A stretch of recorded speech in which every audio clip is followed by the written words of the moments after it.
улице так холодно, и мы приехали в уютненький старый такой ресторан и уселись возле камина. Как здесь приятно. Испанский нож.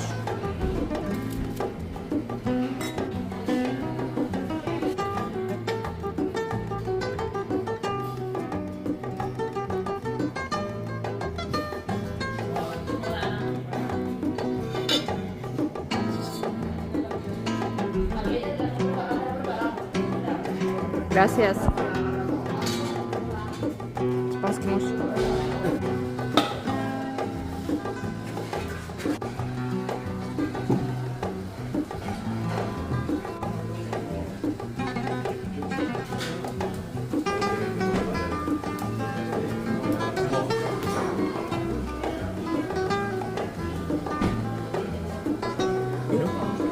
¿Tuyo? ¿Lo tomo? Ese me lo tomo.